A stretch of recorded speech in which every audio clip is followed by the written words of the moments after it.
Climate finance should be the lifeblood of climate action. But right now it's more like an IV drip. Slow, tangled, and constantly at the risk of being shut off completely.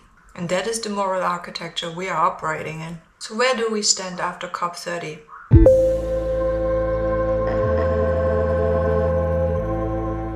COP30 was meant to be a moment of clarity. The moment where wealthy nations finally stepped up and admitted what science has been screaming for decades. Climate finance isn't charity, it's a debt owed. Instead, we got familiar promises, footnotes, familiar delays. While the room was full of applause, the world outside was still struggling, and the people that contributed the least to the crisis kept suffering the most. The core problem is that we have a system built on imbalance. Since 1992, the UN climate system has been recognizing a basic truth. Countries are not equally responsible, and they're not equally capable. The convention demanded that wealthy emitters, the ones historically responsible, must provide financial support to developing nations who did not cause a crisis that they're now suffering in. This is why the financial mechanisms exist, why committees, pledges, dialogue, roadmaps fill thousands of pages of reports. But the promise has always been bigger than the delivery. Even the landmark 100 billion goal, a number that was politically convenient but not scientifically adequate, was met 12 years late, and mostly as loans for climate impacts that developing nations did do nothing to cause. At COP29, governments agreed to a new climate finance floor, at least 300 billion per year by 2035, with a push towards 1.3 trillion in total flows. At COP30, the frustration came from what wasn't said clearly enough. How much of that finance will be grants, not debt? How much of that finance will reach vulnerable countries, not just middle-income investment hubs? How much will actually repair the damage already done, instead of preparing for the next damage to happen? Loss and damage funding achieved only $741 million in pledges. But climate-driven losses over the last 2 decades? $2.8 trillion. That's $16 million every hour. So the mismatch is really bizarre, obscene even. So why does this matter? Because the system is failing people. This isn't just a diplomatic disagreement, this is a lived reality for millions of people. Over half the world population now lives in the climate danger zone. Climate impacts are certainly accelerating faster than climate finance. And adaptation, the quiet, unglamorous work of survival, is underfunded by a factor of 10. Right now, we're trying to build lifeboats while the water is rising faster. So what does that mean for everyday people? Well, it depends. Are you in the global north? For those in the global north, climate finance might feel quite distant, like an abstract pledge in a faraway conference hall. But this affects you too.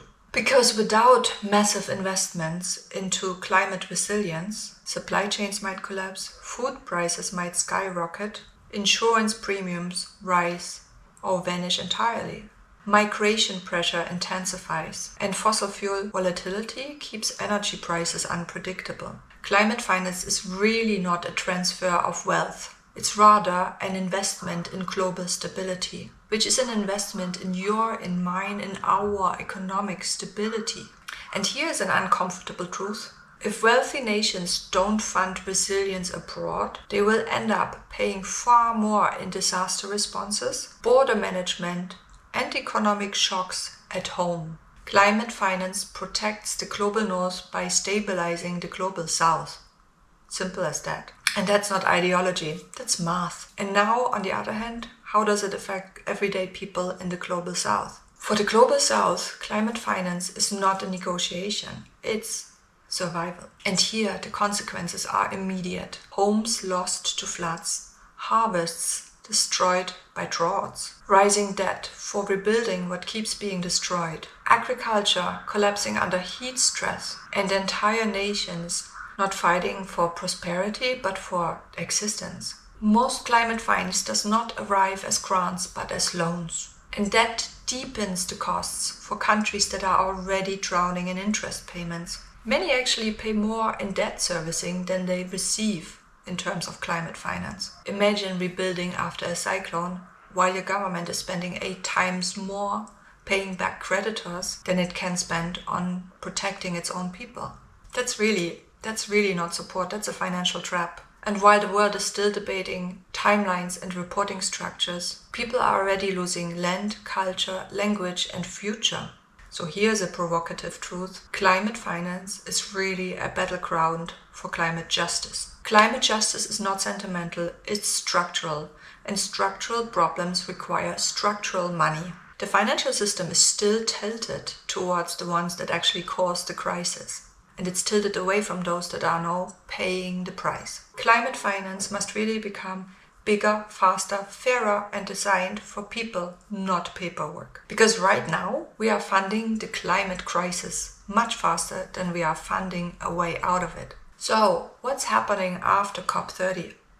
We don't need more promises. What we really need is delivery. We need transparent, accessible, and predictable finance. Finance that reaches the communities that are holding the front lines in a crisis that they did not choose. Because when finance flows, ambitions is growing. And when ambition grows, implementation follows. And that is how we build safety, this is how we build trust, this is how we build a future. Climate finance is not a footnote of the COP process, it is the process. If we fail here, we fail everywhere. So what do you think? Better luck next time? How will climate finance shape up in the next year or so? Let me know in the comments. Thank you for being here today. See you again soon.